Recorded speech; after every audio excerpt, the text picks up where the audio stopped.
Friends, இன்றைக்கி நம்ம Nisha cooking சேனலில் ஒரு அருமையான ஹெல்த்தியான பணியாரம் கொண்டைக்கடலை பணியாரம். ஸோ கொண்டைக்கடலை வச்சு இந்த சூப்பரான பணியாரம் செஞ்சுருக்கேன். நல்லா சாஃப்டாகவும் நல்லா சூப்பராகவும் வந்திருக்கு. டேஸ்ட்டும் நல்லா அல்டிமேட்டாக இருக்கும். ஸோ குழந்தைங்களுக்கு இந்த மாதிரி ஹெல்த்தியான பொருட்களை செஞ்சு கொடுங்க. ஈஸியாக டக்குன்னு செஞ்சிடலாம். கொண்டைக்கடலை ஊற வைக்கிறதுக்காக நேரம் தான் நமக்கு. காலைல ஊற வச்சிங்கன்னா ஈவினிங் குழந்தைங்க ஸ்கூலை விட்டு வர்றதுக்கு முன்னாடி சுட சுட செஞ்சு வச்சிங்கன்னா வந்த உடனே நல்ல ஒரு சூப்பரான ஒரு பசியார குழந்தைங்களுக்கு கொடுக்கலாம். ஸோ ஹெல்த்தியான இந்த கொண்டைக்கடலை பணியாரம் எப்படி செஞ்சேன்னு சொல்லிட்டு வாங்க பார்க்கலாம். அதுக்கு முன்னாடி எங்கள் சேனலை லைக் பண்ணுங்கள், ஷேர் பண்ணுங்கள், சப்ஸ்கிரைப் பண்ணுங்கள், பெல் பட்டன் ஆன் பண்ணுங்கள். அப்போ தான் நான் போடுற எல்லா வீடியோவும் ரெகுலராக வரும். கமெண்ட் பண்ணுங்கள். கொண்டைக்கடலை வச்சு தான் இன்றைக்கி நம்ம இந்த ஸ்நாக்ஸ் செய்ய போகிறோம். ஸோ கொண்டைக்கடலையே கிட்டத்தட்ட ஒரு 4லேருந்து 5 மணி நேரம் ஊற வச்சு எடுத்து வச்சுருக்கேன். இதோட கொஞ்சோண்டு பச்சரிசியை 1 மணி நேரம் ஊற வச்சுருக்கேன். ஸோ இப்போ இது ரெண்டுத்தையும் நம்ம ஒரு மிக்ஸி ஜாரில் போட்டு அரைச்சிக்கலாம். முதல்ல அரிசியை ஒரு 4 பச்சை மிளகா போட்டு நல்லா தண்ணி ஊற்றாமல் அரைச்சிட்டு வந்துடலாம். இந்த மாதிரி ஓரளவுக்கு அரைச்சாச்சு. இப்போ இதில் கொண்டைக்கடலை ஊற வச்ச தண்ணியை கொஞ்சோண்டு ஊற்றி மறுபடியும் கொஞ்சம் நல்லா பேஸ்ட்டாக அரைச்சிக்கலாம். இப்போ இது இந்த அளவுக்கு நல்லா அரைச்சாச்சு. இதில் இந்த ஊற வச்ச கொண்டைக்கடலையில் போட்டு அரைக்கணும். தண்ணி இல்லாமல் தண்ணியை ஃபுல்லாக வடிகட்டிட்டு கொண்டைக்கடலையில் மட்டும் போட்டு இதை நம்ம அரைச்சிட்டு வந்துடலாம். இதில் என்ன அரைக்கும் போது இந்த மாதிரி கட்டி ஆகிடுச்சா, இப்போ இதில் நம்ம கொண்டைக்கடலையில் ஊற வச்ச தண்ணியை ஊற்றி இந்த அளவுக்கு நல்லா ஸ்மூத்தாக அரைச்சிக்கிங்க. இப்போ இது ஒரு பக்கமாக இருக்கட்டும். இப்போ இதுக்கு ஒரு தாளிப்பு ரெடி பண்ணிக்கலாம். அதுக்கு ஒரு 2 ஸ்பூன் அளவுக்கு நல்லெண்ணெய் கடாயில் போட்டுக்குங்க. எண்ணெய் காஞ்சதும் கடுகு உளுத்தம்பருப்பு போட்டுக்கலாம். கடுகு நல்லா பொரிஞ்சதும் 1 ஸ்பூன் அளவுக்கு கடலைப்பருப்பு, கொஞ்சோண்டு கருவேப்பிலை, காஞ்ச மிளகா, வரமிளகா கொஞ்சோண்டு,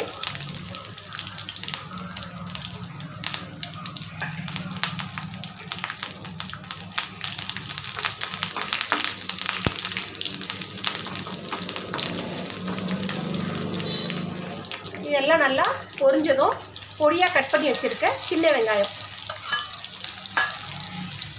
அதிகமாக வதக்க தேவையில்லை, சும்மா லைட்டாக வெங்காயம் கொஞ்சம் லைட்டாக வதங்கினா போதும். கொஞ்சம் க்ரன்ச்சியாக இருக்கணும் வாயில் கடிக்கும்போது.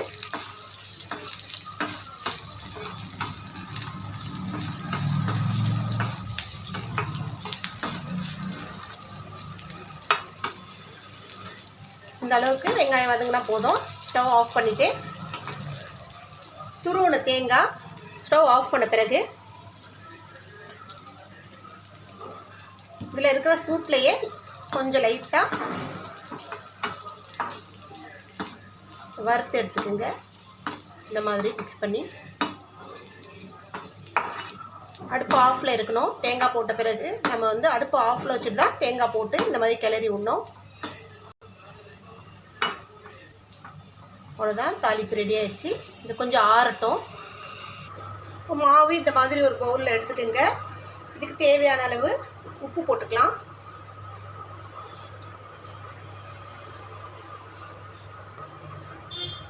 ஈனோ ஒரு பேக்கெட் போட்டுக்கிறேன். ஈனோ மாவு நல்லா ரைசிங்காக இருக்கிறதுக்காக ஹெல்ப் பண்ணும். உங்களால் ஈனோவுக்கு பதிலாக ஆப்ப சோடா இருக்கு இல்லைங்களா, அது கூட ஒரு 2-3 சிட்டிக்கே போட்டுக்கலாம். இப்போ ஈனோ போட்டிங்கன்னா நல்ல ரிசல்ட் நல்லாயிருக்கும், சூப்பராக இருக்கும், டேஸ்ட்டுக்கும் நல்லாயிருக்கும். சோடா விட ஈனோ நல்லது. ஈனோ இந்த க்ரீன் கலர் இருந்தால் போட்டுக்குங்க. இப்போ என்னென்ன க்ரீன் கலர் இல்லை, காலி ஆனதால் நான் ஆரஞ்சு கலர் ஈனோ பேக்கெட் எடுத்து போட்டிருக்கேன். ஸோ இதை நல்லா மிக்ஸ் பண்ணிக்கோங்க இந்த அளவுக்கு. இது கொஞ்சம் கட்டியாக இருக்கிறதுனால நம்ம இதில் கொஞ்சோண்டு தண்ணி சேர்க்கணும்.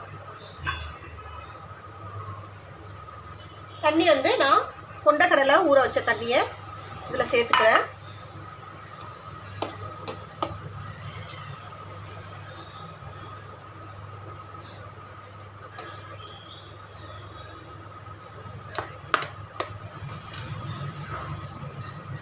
இந்த அளவுக்கு நல்லா திக்காகவும் நல்லா சாஃப்டாகவும் ஸ்மூத்தாகவும் இருக்கணும் மாவு. இப்போ இதில் நம்ம அந்த தாளித்து வச்சுருக்க தாளிப்பு எடுத்து போட்டுடலாம்.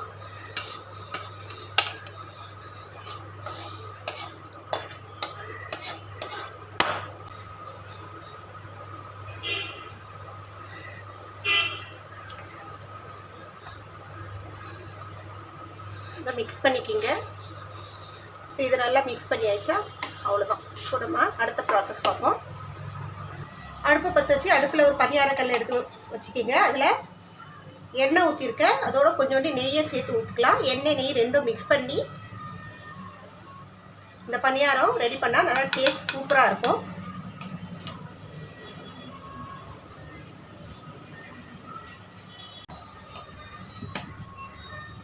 கல் நல்லா சூடு வந்ததும் அடுப்பை நல்லா சிம்மில் வச்சுக்கிங்க.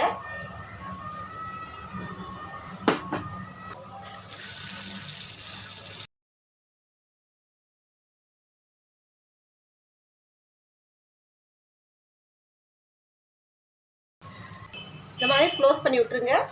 கொஞ்சம் பொறுமையாக வேகட்டும். இது ஒன்று ஒன்றா இந்த மாதிரி திருப்பி போட்டுக்கலாம்.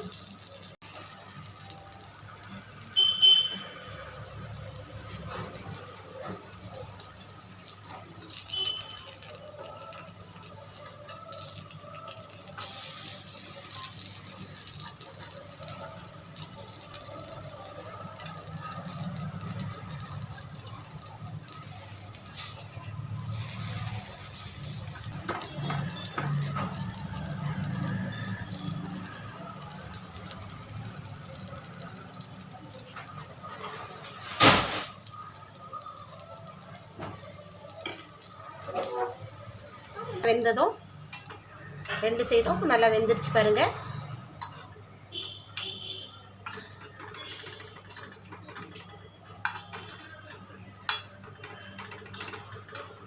இதே போல் நம்ம மற்ற பணியாரமும் போட்டு எடுத்துக்கலாம். அதுதான் நல்லா ஹெல்த்தியான இந்த பணியாரம் நீங்களும் ட்ரை பண்ணி பாருங்கள். டேஸ்ட்டும் நல்லா சூப்பராக இருக்கும். டக்கு டக்குன்னு செஞ்சு முடிச்சிடலாம். ஈஸியாக செஞ்சு எடுத்துக்கலாம். குழந்தைங்களுக்கும் ரொம்ப பிடிக்கும். நல்லா புசு புசு புசுன்னு இருக்கும்.